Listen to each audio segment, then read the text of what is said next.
Good evening everybody, Roadcraft Nottingham here. I've had a few requests in the past to do an upload on Pillion passengers, and recently Bloody52 did a pretty good upload himself, so I just thought I'd get on to doing it. Starting off, first of all, when you get the passenger, you need to ask them if they've been on the back of a bike before and how much they've been on the back of a bike before. If they have been on the back, then they'll know the basic rules. If not, you need to tell them. So the basic rules are, you climb on the bike first, they climb on after you by either putting the left foot on the passenger peg, standing up carefully, hand on your shoulder, climbing over the bike, sitting down and putting both feet on the foot pegs provided.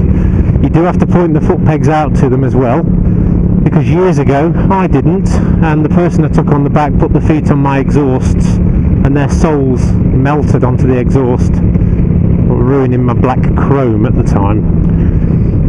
Another alternative to climbing on if they're tall enough is they can just basically stand there and cock the leg over.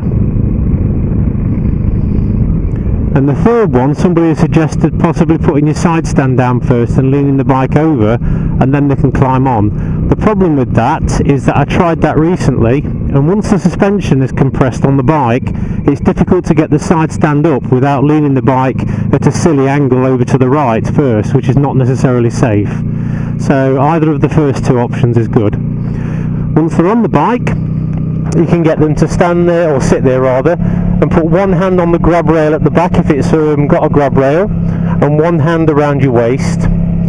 Another alternative, if they're going to be a regular, is that you can buy yourself a Pillion pal or a Pillion buddy. I'll put the photograph of it down here for you, but it's a very handy little device that you wear around your waist that has actually got belt hold handles on. They're called handles, I think. Okay, basically they hold on to them. Now, how a Pillion passenger can affect the handling and performance of your machine, just think of A, B, C. A is acceleration. If your bike isn't that powerful, your acceleration could be affected and a little bit slower. It can also throw them backwards if you accelerate too harshly. B is braking. Again, if you've not got very good brakes on your bike, having a Pillion on the back could extend your braking distance a little bit. And also, if you brake a little bit too harshly, all of their body weight is going to be pressing into your back, putting all the extra weight on your arms and the handlebars. And C is basically cornering or control or clearance. Cornering is if you're leaning around a corner and they sit up, it'll throw the bike the wrong way. Control is if you stopped at traffic lights and they're fidgeting around trying to get comfortable, it's going to affect your balance. And clearance, if you've got soft suspension and you haven't adjusted it, it could bottom out or deck your foot pegs as you go around the corner. So you need to be aware of these differences.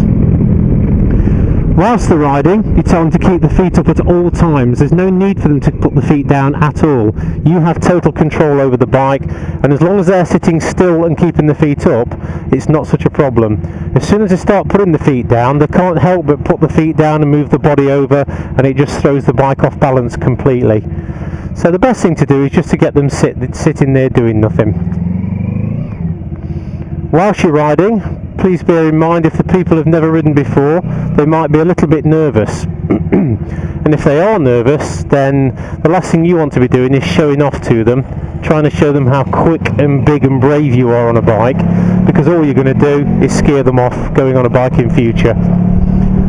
There's been a couple of occasions in the shop where people have passed the test with us and the girlfriends don't want to go on the back. And that's basically because years ago some guy had taken them on the back, ridden like an idiot and just scared them off.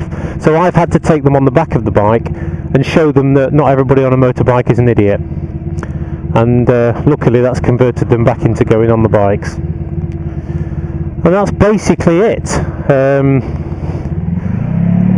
The best thing to do is to practice initially. If you've never taken anybody on the back before, try and find somebody that's experienced in being a passenger. Oh, there's one more thing I think I've forgotten to mention, is smoothness on throttle. If you're accelerating like this and go, hey, let's go, and then off, and then on, and then off, all they're going to do on the back is either fall off the back, be very uncomfortable, be very scared, or they'll headbutt you. So try and make sure if you do accelerate, you roll your throttle open and then you close your throttle smoothly off, and that'll make it a lot smoother for the passenger. If you want to know about the acceleration sense, I've actually got an upload called the braking game. I'll put a link to it just here. If you click on this video, and then it'll take it in an open new window for when this video finishes, which is going to be in about 5 seconds. Thanks for watching. I'll speak to you soon. Take care. Bye bye.